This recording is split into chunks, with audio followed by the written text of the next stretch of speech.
चलो अब सब इधर ध्यान दोगे। पहला क्वेश्चन है कि निम्न में से कौन सा पदार्थ लेंस बनाने के लिए प्रयुक्त नहीं किया जा सकता। मतलब लेंस बनाने के लिए किसका उपयोग हम लोग नहीं कर सकते। तो बताओ, लेंस पारदर्शी है कि अपारदर्शी। पारदर्शी मतलब उसका आर पार दिखता है। तो इनमें से किसका आर पार दिखता है। तो जल का आर पार, कांच का आर पार और प्लास्टिक का आर पार। तो किसका आर पार नहीं दिखता है। मिट्टी का आर पार नहीं दिखता। तो मिट्टी से हम लोग लेंस नहीं बना सकते।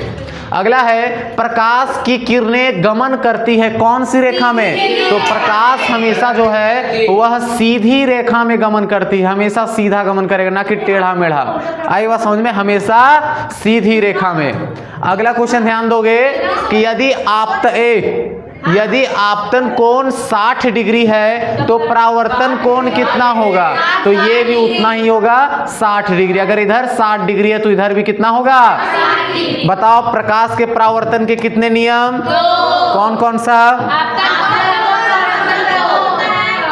और सबसे पहले आपतित किरण, परावर्तित किरण और अभिलंब तीनों एक ही बिंदु पर स्थित होता है।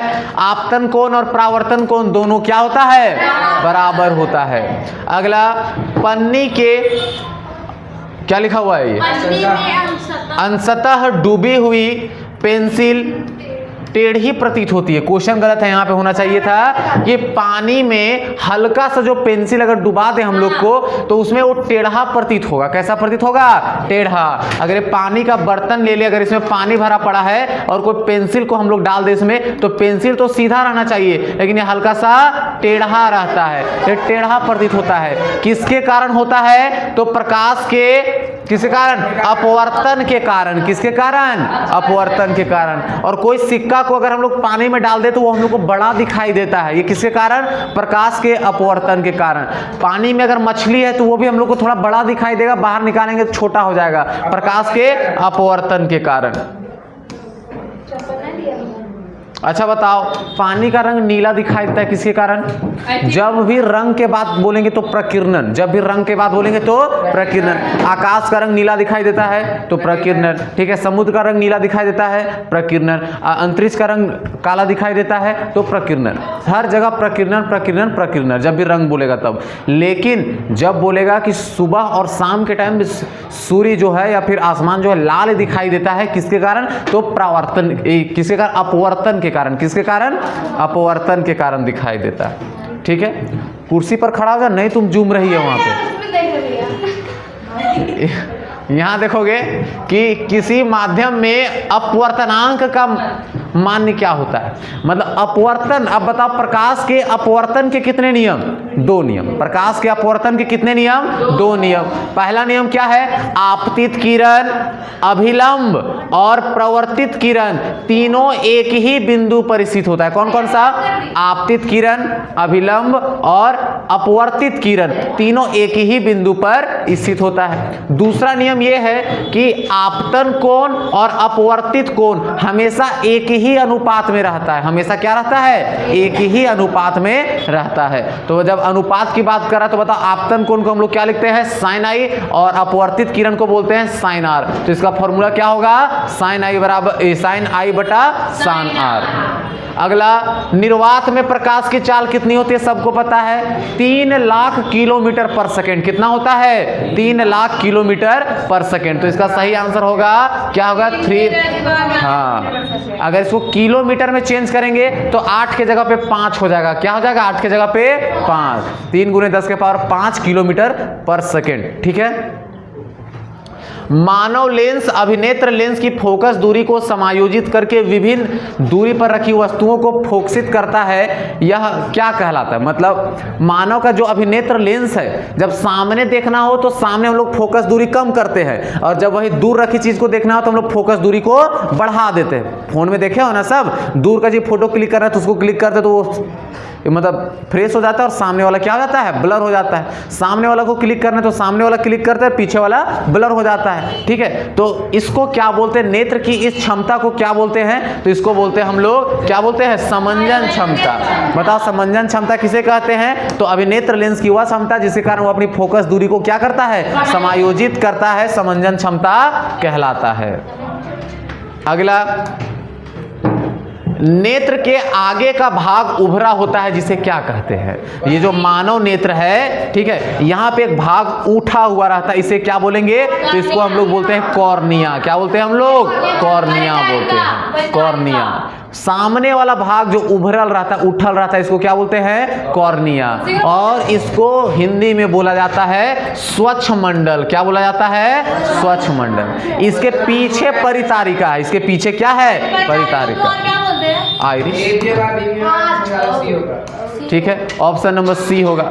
अगला है, नेत्र गोलक यदि लंबा हो गया तो कौन सा दृष्टि दोष होगा? मतलब जो नॉर्मल आंख ऐसे है वो जाके ऐसे हो गया, लंबा हो गया, तो कौन सा दृष्टि दोष होगा? इसमें नाक बोल रहे हैं, आंख में कौन सा लेंस लगा रहता है हमारा? अभिसारी लेंस, जो कि उत्तल लेंस रहता है। प्रकाश को क्या करता है? इधर लेता है और यहाँ पे जाके एकत्रित कर देता है। वही काम यहाँ भी होगा। प्रकाश इधर से गया और यहाँ पे जाके ये एकत्रित कर दिया। क्या कर दिया? एकत्रित। हम लोग को वस्तु तभी दिखेगा जब प्रतिबिंब जाके रेटिना पे बनेगा। रेटिना पीछे चला गया, प्रतिबिंब नहीं बन रहा है। मतलब अब क्या करेंगे हम लोग? अब यहाँ पे एक ही उपाय है कि यहाँ पे हम लोग एक लेंस लाएंगे जिसका नाम है अवतल। क्या है? अवतल। अवतल लेंस लाएंगे तो दूर से जो प्रकाश आएगा वो क्या करेगा? इसको ये यहाँ पे उसका प्रतिबिंब बनाएगा, और यहाँ वाला जब हमारे आंख में घुसेगा तो उसका प्रतिबिंब यहाँ चला जाएगा। मतलब इसमें दूर का चीज नहीं दिखाई देता है, सामने का चीज दिखाई देता है। और इस दृष्टि दोष को दूर करने के लिए हम लोग अवतल लेंस का प्रयोग करते हैं। अब बताओ, जिस दृष्टि दोष में दूर का चीज नहीं दिखाई दे उसे क्या बोलेंगे? तो उसे निकट दृष्टि दोष बोलेंगे। क्या बोलेंगे? निकट दृष्टि दोष। ठीक है, और जिसमें सामने वाला नहीं दिखाई दे उसे दूर दृष्टि दोष बोलेंगे। उल्टा है, यहाँ पे ध्यान में रखोगे सब। ठीक है, तो इसका सही आंसर क्या होगा? निकट दृष्टि दोष। वही क्वेश्चन फिर से दे दिया कि अवतल लेंस किस दृष्टि दोष को दूर करने के लिए है? तो किस दृष्टि दोष? निकट दृष्टि दोष। किसके लिए? निकट दृष्टि दोष के लिए है। ऐसे करके भी याद कर सकते हो इसको। बताओ, निकट एक होता है दूर। बताओ दोनों में से बड़ा कौन है? निकट बड़ा है कि दूर बड़ा है? निकट बड़ा है। अब एक होता है अवतल और एक होता है उत्तल। बताओ दोनों में से कौन बड़ा है?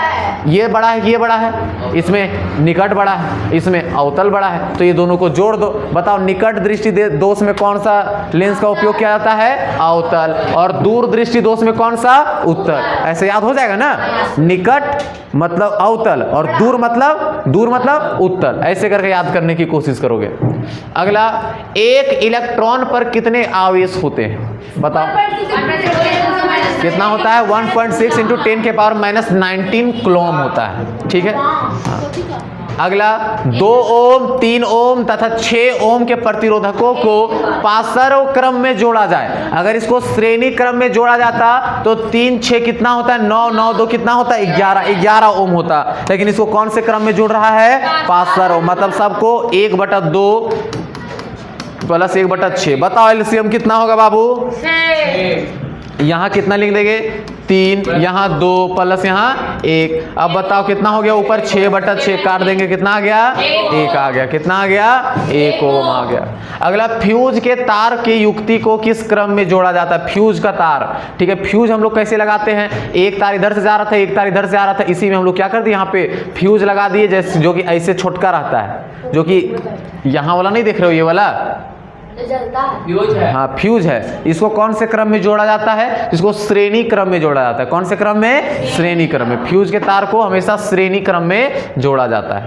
ठीक है, तब ना अगर श्रेणी क्रम में जोड़ेंगे उधर से बिजली बहुत ज़्यादा प्रेशर में आएगा। ठीक है, और ये उतना नहीं झेल पाएगा तो ये टूट जाएगा। जब ये टूट जाएगा तो उधर बिजली नहीं पहुंच पाएगा। ठीक है, इसलिए इसको श्रेणी क्रम में जोड़ा जाता है। अरे भगजुगनी जो है, भगजुगनी देखे हो ना सब? हाँ, उसको भी श्रेणी क्रम में जोड़ा जाता है। उसका एक बल्ब भी अगर खराब हो गया तो पूरा का पूरा इसका जो परिपथ है वो क्या हो जाएगा? रुक जाएगा। क्या हो जाएगा? रुक जाएगा, सब रुक जाएगा। अगर ये भी खराब हो गया तो भी रुक जाएगा, ये भी खराब हो जाए, पूरा एक को नहीं जलेगा फिर। ठीक है, जैसे सबसे दिक्कत है, जैसे यहाँ देखो इधर से प्लस चार्ज आ रहा है, इधर इधर इधर आया, इससे होते होते होते होते होते होते होते यहाँ माइनस वाला वेट कर रहा था। क्या कर रहा था? वेट। अब वो प्लस गया, माइनस में मिल गया, मतलब यहाँ पे पूरा का पूरा बल्ब यहाँ जल गया। लेकिन मान लो यही बल्ब हमारा फ्यूज है, तो प्लस गया गया गया गया गया, बस यहाँ फ्यूज है, मतलब यहाँ रुकल है, इधर प्लस पहुँचवे नहीं कर रहा है, तो कोई काम के नहीं। ना ये जलेगा, ना ये जलेगा, ना ये जलेगा, ना ये जलेगा। जलेगा कब? जब प्लस माइनस आपस में मिल जाएगा तब, और ये मिलने ही नहीं देगा टूट जाने की वजह से। ठीक है, अगला देखो, 14 नंबर क्या है कि अभिक्रिया जो यहाँ पे लिखा हुआ है, क्या लिखा हुआ है, 2NO प्लस C बराबर 2N प्लस CO।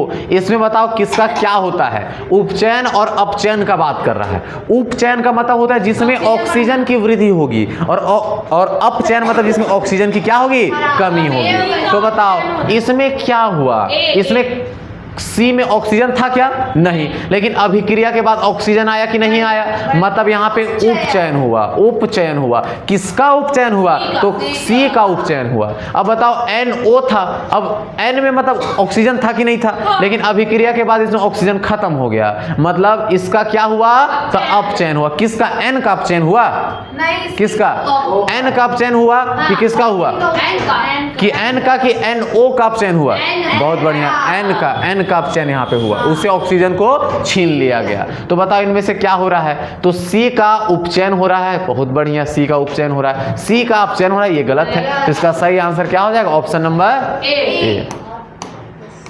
बूझा हुआ चूना का फॉर्मूला क्या है, बताओ। बूझा हुआ, देखो जो हम लोग दुकान से जो हम लोग चूना खरीदते हैं उसको बोलते हैं बिना बूझा हुआ चूना, जिसका नाम है, फॉर्मूला क्या है, कैल्शियम ऑक्साइड। इसको बोलते हैं बिना बूझा हुआ चूना। क्या बोलेंगे, बिना बूझा हुआ चूना। जब हम लोग इसको घर में लाते हैं और पानी में घोलते हैं, किस में घोलते हैं, पानी में घोलते हैं, तब जाके क्या बनता है, तो कैल्शियम हाइड्रोक्साइड CaOH2 बनता है, और साथ में बहुत सारा यहाँ पे उष्मा निकलता है। क्या निकलता है, उष्मा, फेंकते रहता है उष्मा।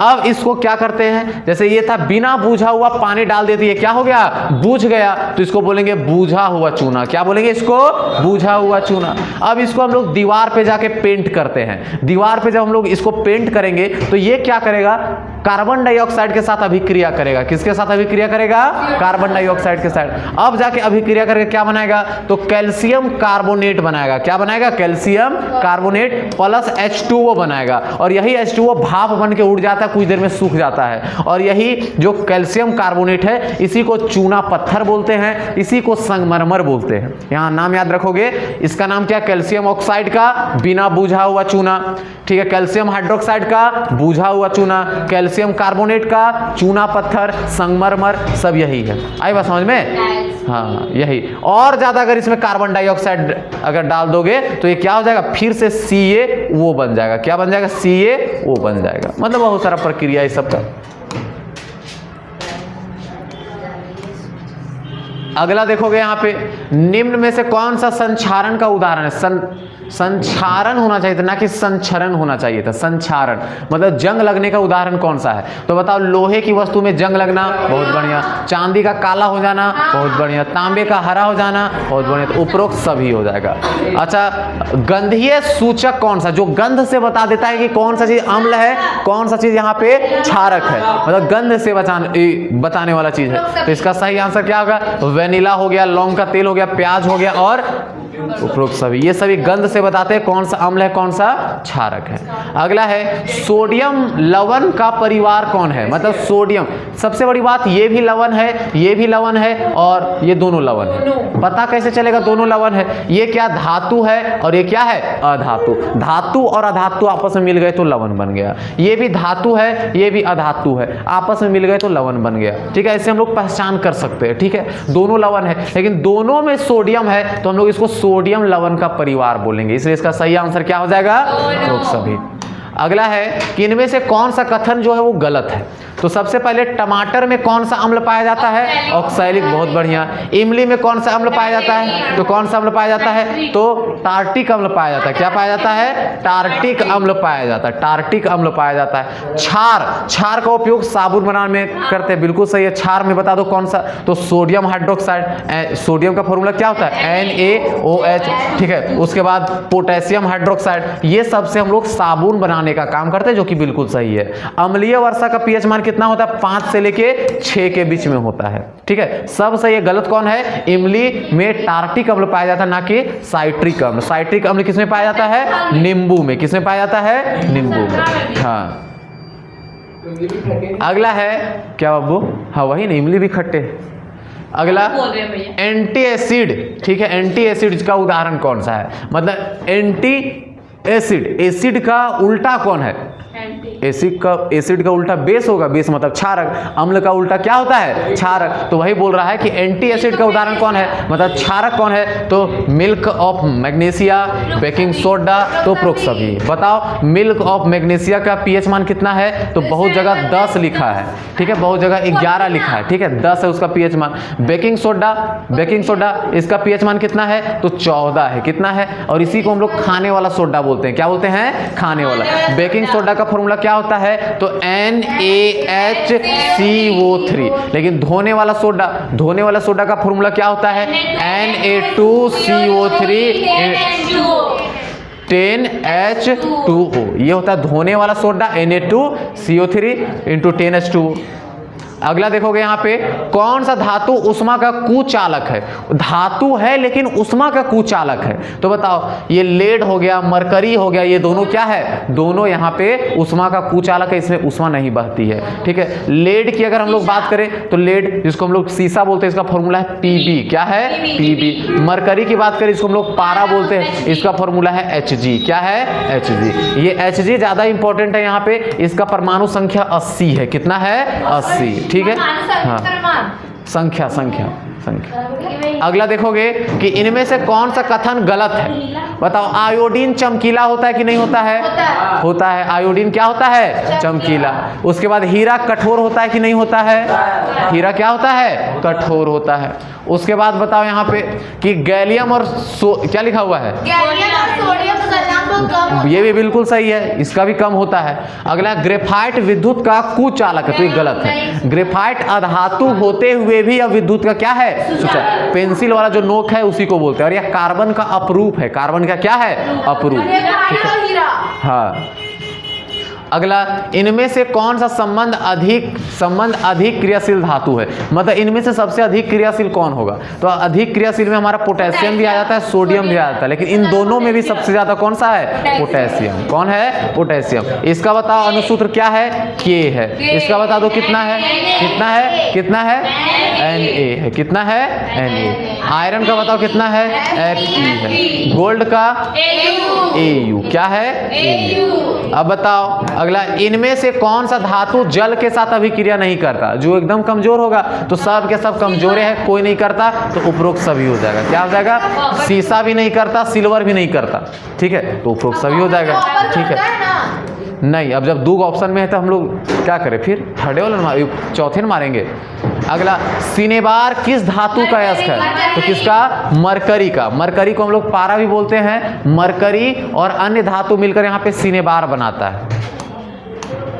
सिनेबार नहीं बनाता, सिनेबार जो है एक तरह का अयस्क है, जमीन से खुदाई करके निकाला जाता है, ठीक है, और उससे फिर हम लोग छांटते हैं तो जाके मरकरी निकलता है। अभी हम जो बोले अमलगम का नाम सुने हो, अमलगम एक मिश्र धातु है जो कि मरकरी से बनता है। किससे बनता है, मरकरी से, और अन्य तत्व कुछ भी डाल दो उसमें, ठीक है, उसमें कोई दिक्कत नहीं है। अगला देखो, इनमें से कौन ऑक्सीकारक है, मतलब किसके वजह से ऑक्सीजन जाके बढ़ जाता है, किसके वजह से ऑक्सीजन क्या होता है, बढ़ जाता है, तो उसको ऑक्सीकारक बोलते हैं। तो कौन, क्षारीय पोटेशियम परमैंगनेट और पोटेशियम डाइक्रोमेट, ये सब के वजह से क्या होता है, कोई भी चीज में अगर इसको डाल दोगे तो वहां ऑक्सीजन क्या हो जाएगा, बढ़ जाएगा, ठीक है। तो यही, हाँ, दोनों।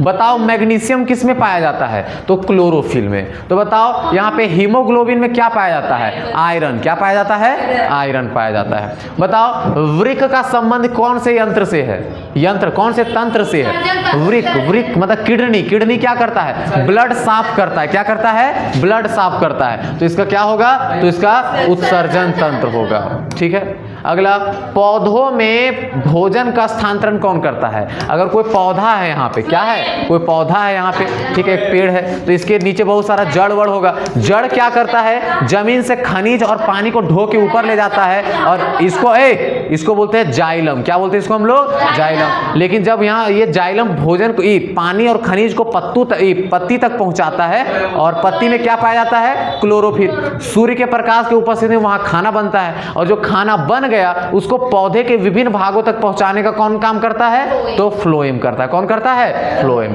मतलब पानी को ढोने का काम करेगा जाइलम, और खाना को ढोने का काम करेगा फ्लोएम। अगला, थायरोक्सिन। थायरोक्सिन के स्राव के लिए कौन सा तत्व आवश्यक है? तो सबसे पहले हम लोग बात करते हैं थायरोक्सिन। थायरोक्सिन निकलता कहाँ से है? थायराइड ग्रंथि से। थायराइड ग्रंथि, इसको हम लोग आउटू ग्रंथि भी कहते हैं। ये कहाँ स्थित होता है? गला में स्थित होता है। और यह कब निकलता है? तो यह आयोडीन की उपस्थिति में निकलता है। आयोडीन भरपूर मात्रा में लोगे तो ये निकलेगा। इसके कमी से कौन सा रोग होता है? घेंघा। क्या होता है? घेंघा। ठीक है, जिसको गलगंड रोग भी कहते हैं। क्या बोलते हैं इसको? गलगंड रोग भी बोलते हैं।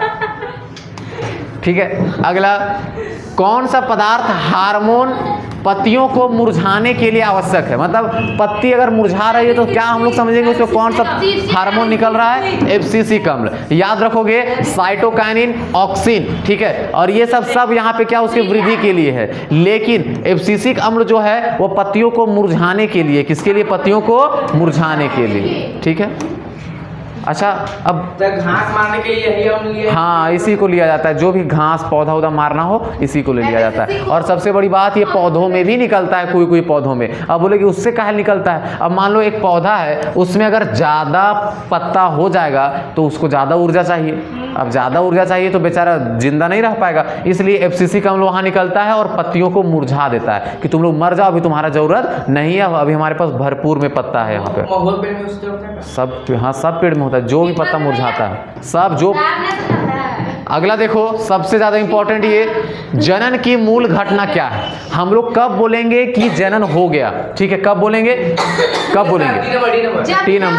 D number. जब भ्रूण बनेगा तब नहीं। तो जब भी युग्मनज बनेगा, युग्मनज कब बनता है? जब नर युग्मक और मादा युग्मक जाके आपस में मिलेगा, तब जाके युग्मनज बनेगा। और जब जाके ये युग्मनज बना तो अभी हम लोग क्या बोलेंगे? जनन का मूल घटना हो गया, जनन हो गया। अब भले वो भ्रूण बने कि नहीं बने, अब उसमें वो ये फिर गर्भाशय का गलती नहीं। इसका आंसर होगा भ्रूण, क्या बोलते हैं इसको?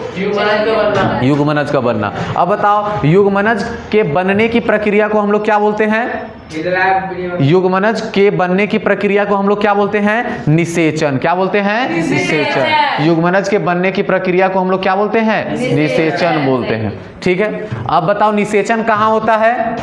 कहाँ होता है? कहाँ होता है? मादा, गजब है बुर्बक लड़की, फैलोपियन ट्यूब। ये बात करें मादा जनन तंत्र, कहाँ बात करते हैं अगर हम लोग? मादा जनन तंत्र की अगर हम लोग बात करें, ठीक है, मादा जनन अगर तंत्र की बात करें तो ये जो फैलोपियन ट्यूब है, जिसको डिंब वाहिनी, जिसको अंड वाहिनी, सब कुछ बोलते हैं। क्या क्या बोलते हैं इसको?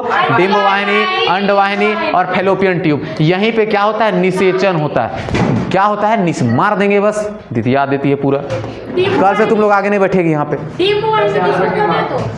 हाँ, उसी को बोलते हैं। अंडवाहिनी, डिंब वाहिनी और फैलोपियन ट्यूब सब एक ही चीज है। ठीक है, और यहीं पे निषेचन होता है। कहाँ थे अभी हम लोग?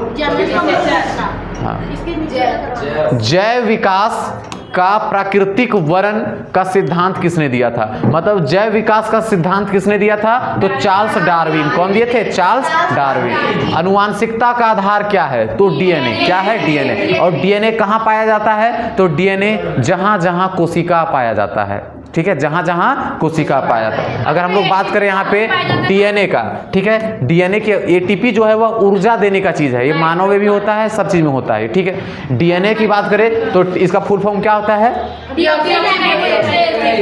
ये पाया कहाँ जाता है? तो कोशिका का जो केंद्रक है, ठीक है, केंद्रक में पाया जाता है। अब केंद्रक में भी नहीं पाया जाता है। केंद्रक में अगर हम लोग देखेंगे, केंद्रक में इसका दोहरी दीवार होता है। यहाँ पे पानी बह रहा है। कहाँ? केंद्रक में। केंद्रक में क्या बह रहा है? पानी बह रहा है। और केंद्रक में पानी बह रहा है, वहां के बीचों बीच में भी एक केंद्रिका है। और जो पानी बह रहा है उसको केंद्रक द्रव बोलेंगे। और केंद्रक द्रव में एक धागे नुमा संरचना का एक चीज बह रहा है, जिसको हम लोग गुणसूत्र बोलते हैं। क्या बोलते हैं? गुणसूत्र। और गुणसूत्र को जब हम लोग जूम करके देखते हैं तो यहां पे पाया जाता है डीएनए। क्या पाया जाता है? डीएनए। और जब डीएनए को जूम करके देखते हैं तो उसमें पाया जाता है जीन। क्या पाया जाता है? जीन। अब बताओ, ये जीन कहां पाया जाता है? डीएनए में। डीएनए कहां पाया जाता है? गुणसूत्र में। गुणसूत्र कहां पाया जाता है? केंद्रक में। केंद्रक कहां पाया जाता है? कोशिका में। और कोशिका कहां पाया जाता है? तो हमारे पूरे शरीर में। कहां पाया जाता है? पूरे शरीर में। ठीक है, बाल में भी, हाथ में भी, जहां बोलोगे वहां पाया जाता है। इसलिए सीआईडी वाईडी में देखोगे किसी का बाल, किसी का थूक, किसी का नाखून, ये सब लेके वहां पे डीएनए का जांच किया जाता है। ठीक है, क्या कि सब चीज यहाँ पे डीएनए का बना हुआ है। एटीपी का फुल फॉर्म क्या होता है? एटीपी का फुल फॉर्म ऊर्जा करके होता है, भूल रहे हम भी। एनर्जी, हाँ, एटीपी के बारे में अगर बताए तो ये कहाँ पाया जाता है? हर जीवों में पाया जाता है। ठीक है, श्वसन प्रक्रिया के दौरान हमारे यहाँ एटीपी का निर्माण होता है। ठीक है, और यह ऊर्जा से रिलेटेड है। ठीक, अगला देखोगे कि प्राथमिकता उपभोक्ता को क्या कहते हैं? प्राथमिकता उपभोक्ता मतलब जो प्रथम नंबर के उपभोक्ता। उपभोक्ता मतलब क्या होता है? जो दूसरे के खाना को खा के खत्म करे। ठीक है, तो जो दूसरे के खाना खाए, जैसे कि हम लोग की बात करें, सबसे पहले क्या आता है यहाँ पे? उत्पादक। क्या आता है? उत्पादक। उत्पादक में जैसे क्या आ जाएगा हमारा? घास। क्या आ जाएगा? घास आ जाएगा। बताओ घास को कौन खाता है? बकरी। कौन खाएगा? बकरी। कौन खाएगा? बकरी। ठीक है, तो अब बताओ जब घास को कौन खाया? बकरी। घास क्या है यहाँ पे? तो उत्पादक। क्या है? उत्पादक। बकरी क्या है? उपभोक्ता। क्या है? उपभोक्ता। अब बताओ बकरी को कौन खाएगा? मानव। कौन खाएगा? मानव। अब बताओ मानव क्या है? मानव भी उपभोक्ता। मतलब जो दूसरे को मार के खाए उसको हम लोग उपभोक्ता बोलेंगे। तो मानव उपभोक्ता, बकरी उपभोक्ता, सब उपभोक्ता है। लेकिन ये बकरी जो है वह प्राथमिक उपभोक्ता है और मानव जो है वह द्वितीयक उपभोक्ता है। अब मानव को भी अगर कोई खाया तो तृतीयक उपभोक्ता होगा। ठीक है, ऐसे करके यहाँ पे आता है। अगला देखोगे यहाँ पे कि पारित, तो इसका क्या हो जाएगा? प्राथमिक उपभोक्ता कौन सा है? तो द्वितीय पोषीय स्तर। जैसे कि हम लोग सबसे पहले उत्पादक का बात किए, घास का, उसके बाद बकरी का बात किए, तो बकरी जो है दूसरा पोषीय स्तर है, उसके बाद तीसरा, उसके बाद चौथा, तो इसका दूसरा पोषीय स्तर होगा और शाकाहारी दोनों होगा। इसका सही आंसर ऑप्शन नंबर सी होगा। पारित तंत्र के अजैविक घटक। अजैविक मतलब जिसमें जान नहीं है, तापमान में जान नहीं है, वर्षा में जान नहीं है, मिट्टी में जान नहीं है और सभी। अगला, ओजोन परत को सर्वाधिक प्रभावित कौन करता है? तो सीएफसी, क्लोरोफ्लोरोकार्बन, कार्बन डाइऑक्साइड और धूलकण, ये सभी इसका सही आंसर हो जाएगा। क्या हो जाएगा? सभी। हाँ, सबसे ज्यादा सीएफसी। ठीक है, और सीएफसी निकलता कहाँ से है? तो शीतलन करने वाले चीज से निकलता है, जो ठंडा करने वाला। हाँ, बहुत बढ़िया। अगला, इनमें से कौन सा पर्यावरण मित्र व्यवहार नहीं है? मतलब पर्यावरण के लिए मित्रता वाला व्यवहार नहीं है, जो मतलब पर्यावरण के लिए अच्छा नहीं है। पहला, स्कूल जाने के लिए मोटरसाइकिल लेना।